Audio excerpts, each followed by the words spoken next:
Bonjour et bienvenue, voici notre tour d'horizon économique, géopolitique, sanitaire et boursier. Nous sommes le lundi 14 février.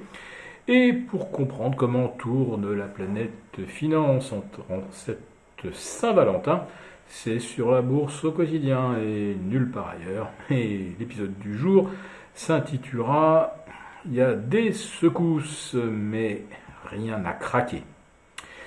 Le CAC 40, en effet, a tenu bon au-dessus des 6775 points. Alors, il y a eu quelques minutes de suspense.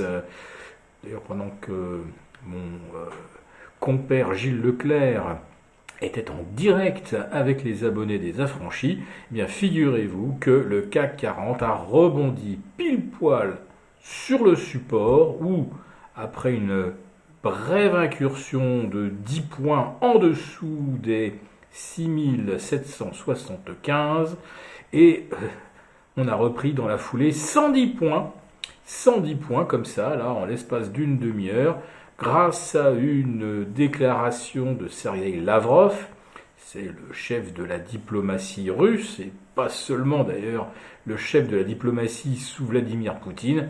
Il était déjà dans les plus hautes sphères, même du temps de Boris Eltsine.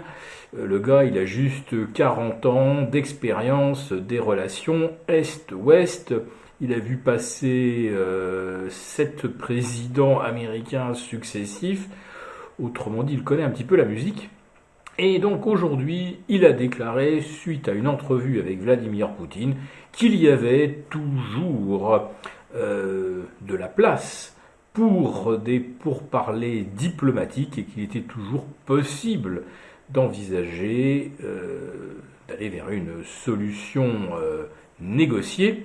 Et pendant ce temps-là, enfin c'était ce week-end, le président de l'Ukraine, lui, a déclaré que il faudrait peut-être envisager de renoncer à une adhésion à l'OTAN. Or, on le sait, c'est la ligne rouge à ne pas franchir pour ne pas justifier justement une intervention russe en Ukraine. La Russie ne veut pas que l'Ukraine se transforme en une sorte de Cuba à ses frontières avec des missiles américains qui pointeraient sur Moscou, qui est, je crois, 7 ou 800 km au nord.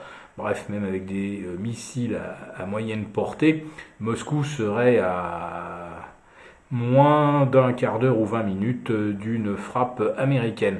Donc, l'Ukraine doit rester neutre en quelque sorte. C'est la demande réitérée des autorités russes, d'ailleurs depuis 2014.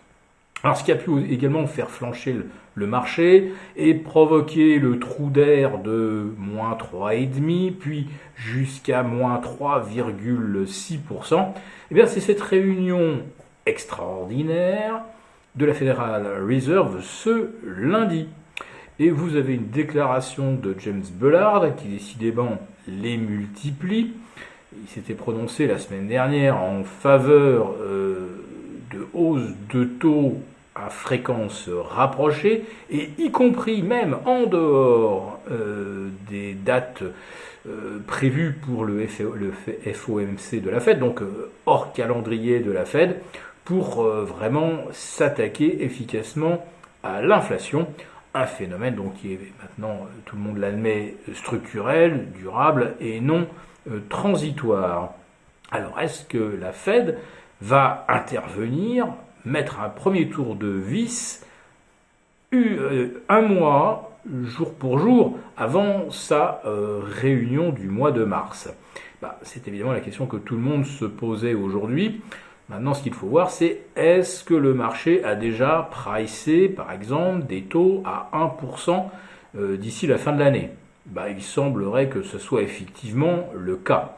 Alors que les taux commencent à monter le 16 mars ou commencent à monter ce 14 février, si la cible c'est 1% de loyer de l'argent à la fin de l'année, a priori c'est déjà plus ou moins dans les cours. Ce qui ne le serait pas évidemment, ça serait des taux à 1,50 d'ici la fin de l'année, autrement dit 6 tours de vis.